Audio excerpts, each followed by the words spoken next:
Students, आज हम लोग एक न्यू टॉपिक का डिस्कशन करने जा रहे हैं और ये नया टॉपिक जो है क्लास 12th का एनसीईआरटी का chapter 4 magnetic effect of current के चैप्टर का है। और ये जो टॉपिक है आपका मोस्ट इम्पॉर्टेंट है, बायोट-सवर्ट लॉ। अगर हम इसके बारे में डिस्कस करते हैं, बायोट-सवर्ट लॉ,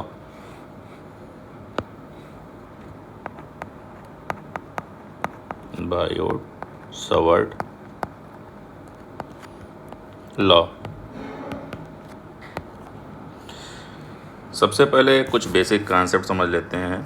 हेनरिक का जो एक्सपेरिमेंट था उसमें यह था कि अगर हमारे पास कोई एक वायर है, स्ट्रेट वायर, जिसमें करंट फ्लो हो रहा है नीचे से ऊपर की ओर या ऊपर से नीचे की ओर, तो इसके चारों ओर क्या बनता है, मैग्नेटिक फील्ड जनरेट होता है। इस तरीके से मैग्नेटिक फील्ड जनरेट होता है। थंब रूल से हम ये चेक कर सकते हैं। तो यानी कि जो नया पॉइंट आपका यहाँ पर है, यहाँ पर भी मैग्नेटिक फील्ड मिलेगा, यहाँ भी मिल सकता है, यहाँ भी मिल सकता है।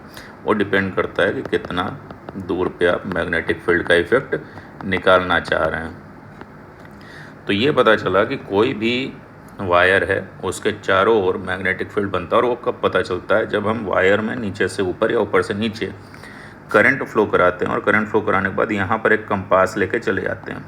कंपास में नॉर्थ और साउथ पोल रहेगा और जैसे ही ये करंट फ्लो होती है तो कंपास जो है, कंपास की जो नीडल है वो डिफ्लेक्ट करना शुरू करती है। इस तरीके से अपना डायरेक्शन चेंज करना शुरू कर देती है। जब आप देख रहे हैं कि करंट किसी भी कॉइल में नीचे से ऊपर जा रहा है तो डिफ्लेक्शन जिस डायरेक्शन में, अगर उसी करंट का डायरेक्शन आप ऊपर से नीचे कर दें तो ये डिफ्लेक्शन भी क्या होगा, जस्ट अपोजिट हो जाएगा, चेंज हो जाएगा। तो इससे ये पता चला कि किसी भी वायर में अगर हम करंट फ्लो करा रहे हैं तो वो अपने चारों ओर एक मैग्नेटिक फील्ड जनरेट कर रहा है जो मैग्नेटिक कंपास को अफेक्ट कर रहा है। ड्यू टू दिस अफेक्शन क्या हो रहा है कि आपका कंपास की नीडल भी अपना डायरेक्शन चेंज कर रही है, डिफ्लेक्ट हो रही है। तो आप ये कह सकते हैं कि ये खुद जो एक वायर है जिसमें करंट फ्लो हो रहा है, ये वायर कहीं ना कहीं एक मैग्नेट की तरह बिहेव कर रहा है, क्योंकि आसपास के जो भी मैग्नेटिक नीडल हैं वो डिफ्लेक्ट हो रहे हैं। तो ये इनका कॉन्सेप्ट था और इसी से रिलेटेड बायो-सवर्ट लॉ ने अपना कुछ नया कॉन्सेप्ट दिया। इन्होंने क्या किया, इन्होंने कंसिडर किया कि हमारे पास एक कॉइल, एक वायर है और इस वायर में करंट फ्लो करा रहे हैं इस तरीके से। अब हम जानते हैं कि जो करंट होता है, करंट जिसको आप लोग आई से डिनोट करते हैं, ये आपकी स्केलर क्वांटिटी होती है। ध्यान रखिएगा, ये क्या है, आपकी स्केलर क्वांटिटी है। तो अगर हम इसकी बात कर रहे हैं कि ये स्केलर है, स्केलर क्वांटिटी है, इट मीन्स इसमें डायरेक्शन नहीं है। अब आप करंट तो फ्लो करा रहे हैं आई, तो बायो-सवर्ट ने कहा था कि सबसे पहले आप किसी भी वायर में अगर करंट फ्लो करा रहे हैं,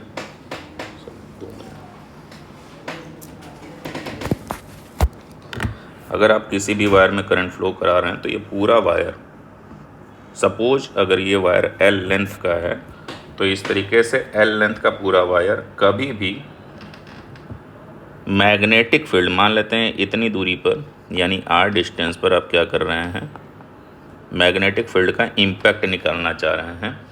तो बायो-सवर्ट ने अपने डेरिवेशन में या अपने रिसर्च में कभी भी ये नहीं बताया था कि मैग्नेटिक फील्ड पूरे वायर के थ्रू हमें फाइंड आउट करना है किसी पॉइंट पर। इन्होंने क्या कहा था कि आपको एक छोटा सा पार्ट इस वायर का लेना है, स्मॉल पार्ट या स्मॉल पीस, और इसको इन्होंने नाम दिया डीएल वेक्टर। अब सबसे बड़ी बात यह है कि पॉइंट पी पर इस छोटे से पार्ट से कितना मैग्नेटिक फील्ड इस पॉइंट पर मिल रहा है, इस पॉइंट पर।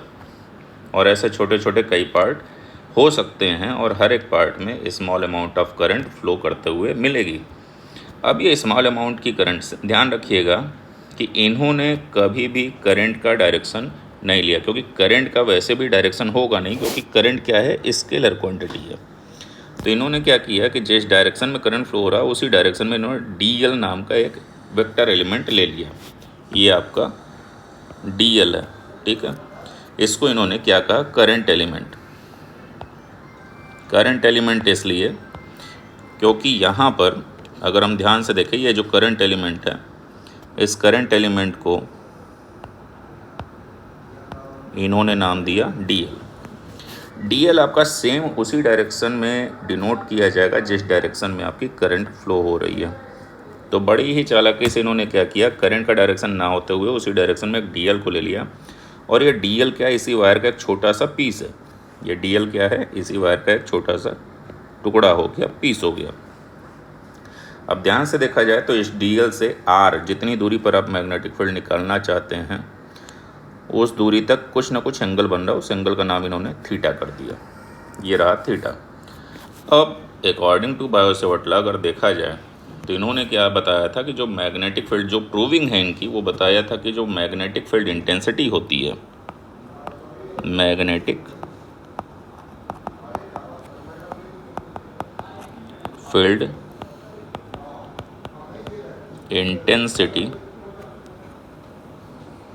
ड्यू टू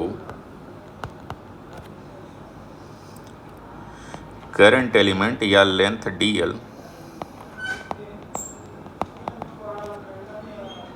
ऑफ वायर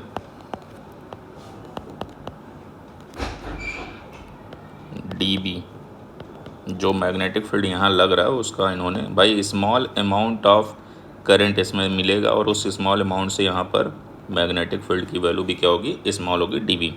ऐसे मैग्नेटिक फील्ड को हम लोग या मैग्नेटिक फील्ड इंटेंसिटी को B के सिंबल से डिनोट करते हैं।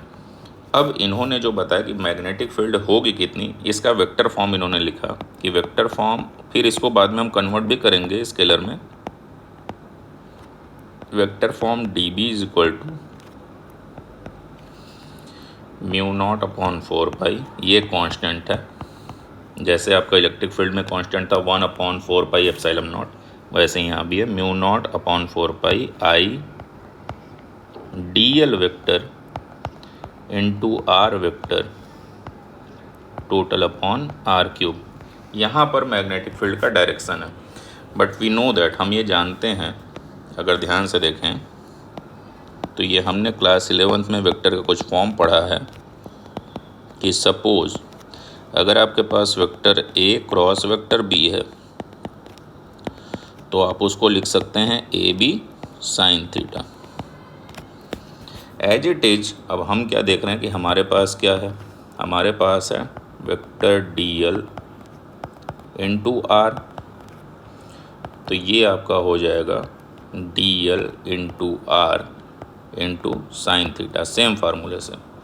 अगर ये जो वेक्टर फॉर्म है इसको इक्वेशन 1 कंसिडर किया जाए और इसी इक्वेशन में इस वैल्यू को रख दिया जाए इस वेक्टर फॉर्म में, तो देखिएगा इसका मैग्नीट्यूड कैसे निकलता है। अब ये क्या हो जाएगा, हम मैग्नीट्यूड निकालना है, इट मीन्स I जहाँ DL R है वो हो जाएगा DL into R into sine theta total upon में R³ है, एक R से आपका R³ कैंसिल होगा तो ये आएगा। अच्छा, यहाँ पर जो कांस्टेंट है जिसकी वैल्यू हमें रखना था वो रख दे रहे हैं,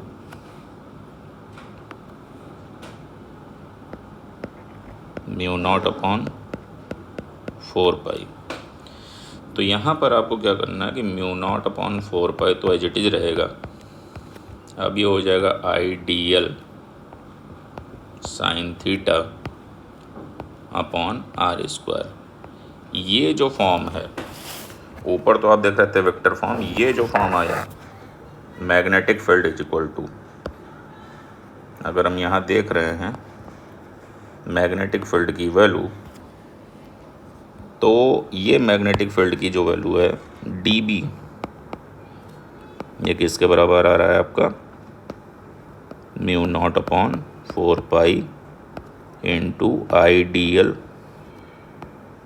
साइन थीटा अपॉन R²। इसकी प्रूविंग अब हम लोग को करनी रहेगी। तो हम लोग यहाँ पर क्या करते हैं कि प्रूविंग करेंगे। कैसे हम लोग को प्रूव करना है ये,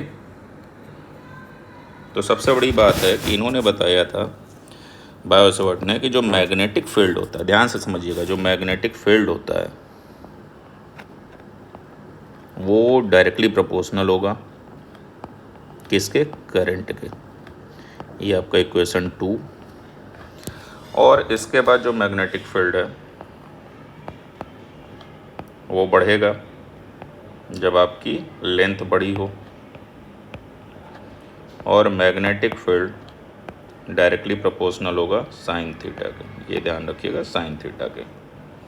इक्वेशन नंबर 4। एक और इक्वेशन है आपका, magnetic field dB is directly proportional to 1/r²। It means जितना ज़्यादा आपका डिस्टेंस होगा, ये डिस्टेंस जितना ज़्यादा आप रखेंगे उतना ही मैग्नेटिक फील्ड का इफेक्ट कम होता जाएगा। तो इस तरीके से हमारे पास टोटल 4 इक्वेशन आ गए, और ये 4 इक्वेशन के बारे में बायोट-सेवर्ट ने बताया था। ये 2 अलग अलग नाम हैं, एक सिंगल नेम नहीं है साइंटिस्ट का। इन दोनों के एक्सपेरिमेंट में इन्होंने बताया कि जैसे जैसे आपकी करंट इंक्रीज होगी then dB will also increase, length increase होगी यानी dl इंक्रीज होगा, then magnetic field dB will also increase. Sine theta में इंक्रीमेंट होगा, dB also increase. Whenever r will increase dB will decrease. तो ये चीज़ देखने को मिलेगा अगर आप इन चारों को कंबाइन करें। कंबाइनिंग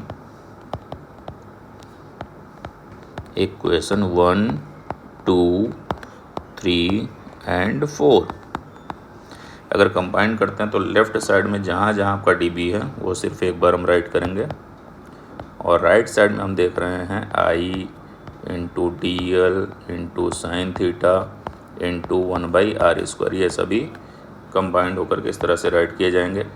प्रोपोर्शनलिटी हटाएंगे, आप एक कांस्टेंट लगाएंगे k, और इस कांस्टेंट को जब हम यहाँ पर k राइट कर रहे हैं देन बाकी टर्म आपका IDL sine theta upon r हो जाएगा।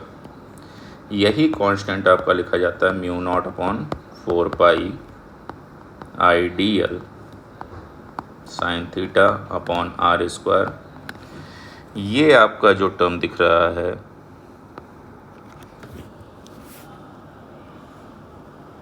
μ0/4π, इसकी वैल्यू होती है आपकी 10⁻⁻⁷। अब सबसे बड़ी बात यह है कि मैग्नेटिक फील्ड जो dB था, उस मैग्नेटिक फील्ड का अगर हम बात करें, अच्छा ये जो आपका टोटल वैल्यू है, 1 सेकेंड,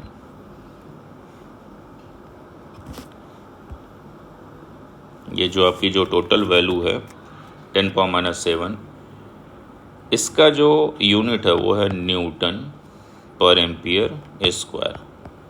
ये एंड dB जो मैग्नेटिक फील्ड है उसकी बात करें तो उसकी भी यूनिट है, और वो यूनिट हम लोग यहाँ डिस्कस करेंगे कि जनरली टेस्ला का टर्म उसमें क्या आता है, Nm/A क्या है, वो सभी चीज़ें हम लोग यहाँ समझते हैं। जनरली मैग्नेटिक फील्ड की बात की जाए तो मैग्नेटिक फील्ड किसी भी वायर में अगर फ्लो कराते हैं तो उस वायर में मैग्नेटिक फील्ड हमें देखने को मिलता है। हालांकि मैग्नेटिक फील्ड जब किसी वायर में है यानी करंट है और एक करंट फ्लो कर रहा है तो उसके आसपास अगर आप कोई चार्ज मूव कराते हैं, ध्यान से समझिएगा, कोई चार्ज मूव कराते हैं और वो v वेलोसिटी से ऊपर की ओर जा रहा था, तो इससे निकलने वाली मैग्नेटिक फील्ड लाइन जब जाके इस चार्ज पे अपना इम्पैक्ट लगाती है तो ये चार्ज का डायरेक्शन भी चेंज हो जाता है। तो ये हमको देखने को मिलता है कि मैग्नेटिक फील्ड किसी वायर में अगर फ्लो भी कर रहा है तो उस मैग्नेटिक फील्ड से क्या होता है, चार्ज का डायरेक्शन चेंज हो जाता है। अगर वो चार्ज मोशन में है, रेस्ट में नहीं, मोशन में है तब। कुछ चीज़ें और कि ये मैग्नेटिक फील्ड तो स्मॉल अमाउंट था, और इससे अगर हम लोग magnetic field, large magnetic field B की बात करें, यानी पूरे वायर से कितना मैग्नेटिक फील्ड हमें जनरेट होकर मिलता है, तो इस मैग्नेटिक फील्ड की जो यूनिट होती है उसको हम लोग जनरली Nm/A से भी जानते हैं। इसी को हम लोग टेस्ला भी बोलते हैं, एक यूनिट ये भी है, और इसके साथ साथ एक यूनिट है आपका Weber/m², ये एक और यूनिट इसकी होगी। तो यहाँ तक आपने समझा, और अब आप देख रहे हैं कि μ0/4π आप जानते हैं कि जब आपने पढ़ा था 1/4 पाई एप्सिलॉन नॉट, तो वहाँ पर एप्सिलॉन नॉट को आप परमिटिविटी ऑफ फ्री स्पेस कहते थे। यहाँ पर म्यू नॉट को हम कहेंगे परमेबिलिटी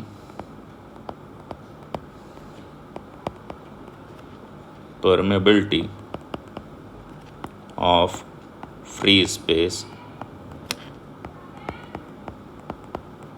और वैक्यूम और एयर।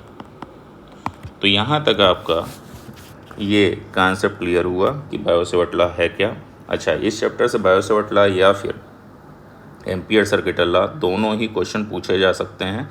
अदरवाइज़ कोई एक तो बोर्ड में नेसेसरी है कि वो आता ही आता है।